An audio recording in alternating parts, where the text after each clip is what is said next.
भारत अपनी crude oil की लगभग 55% जरूरतें पश्चिमी एशिया से होने वाले इंपोर्ट से पूरी करता है। कॉन्फ्लिक्ट बढ़ने का सीधा असर हमारे देश में इकोनॉमिक स्टेबिलिटी पर भी पड़ेगा। मेरे पूछ रहे थे, ताजुब लगा, मैं जस्टिफाई कर रहा हूं 176 की क्या जरूरत है, और ये जरूरत इसलिए है, वो पॉइंट्स मैं आपके सामने I already told you, I am coming back to you after due consultation on 76. Please take your seat. Now let the this is minister not make a necessary. statement.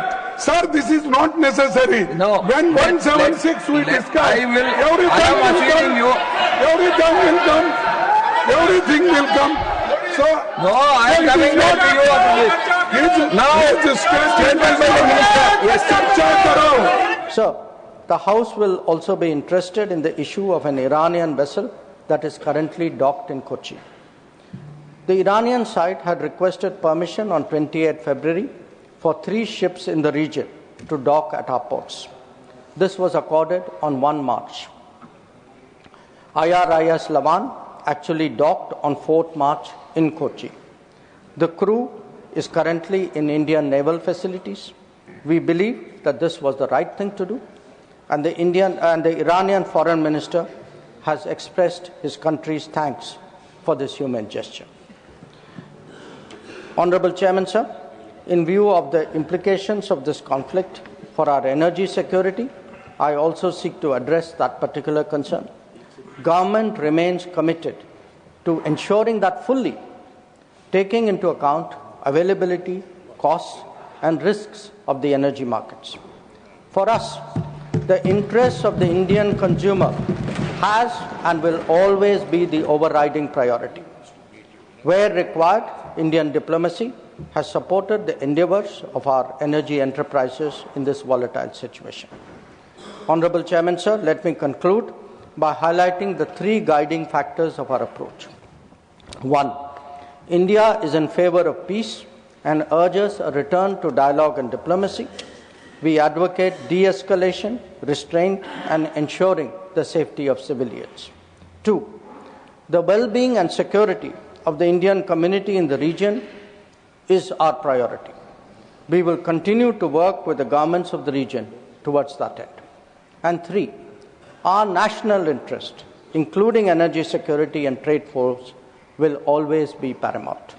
I am confident, sir, that the government has the full support of this august House on this matter. I thank you. बहुत दुख के साथ मुझे कहना पड़ रहा है कि विपक्ष का जो व्यवहार है वो बहुत ही गैर जिम्मेदाराना है, बहुत ही गैर जिम्मेदाराना है, और यह निंदनीय भी है। इसको जितनी निंदा की जाए वो कम है। इनका इंटरेस्ट न देश में है, न इनका इंटरेस्ट डिबेट में है, इनका इंटरेस्ट एनार्की पैदा करने में है। आज लीडर ऑफ द ऑपोजिशन को आपने 176 के तहत बोलने का मौका दिया। उन्होंने सब्जेक्ट छोड़ करके मैटर पर शुरू कर दिया चर्चा करना। उनको यह मालूम है और था कि विदेश मंत्री जी ने विस्तृत रूप से इन सारी चीजों की चर्चा करनी है, लेकिन उन्होंने अपने तरफ से सारी चीजों को डिटेल में रखना शुरू किया और आपने रूलिंग दी कि I will come back to you on this matter and I will give a thought, और इस पर डिस्कशन के लिए करेंगे। इनका इंटरेस्ट कभी भी चर्चा में नहीं रहा है। इनका इंटरेस्ट अच्छा नहीं लगेगा लेकिन हुड़दंग मचाने में है, हुलिगनिज्म है। और मैं उदाहरण के साथ आपको बताना चाहता हूं इस हाउस में इनका रोल क्या है। इन्होंने बहुत हल्ला किया SIR के बारे में। आपने इलेक्शन रिफॉर्म्स, इलेक्टोरल रिफॉर्म्स के बारे में चर्चा का मौका दिया। 9 और 10 दिसंबर 2025 को चर्चा हुई।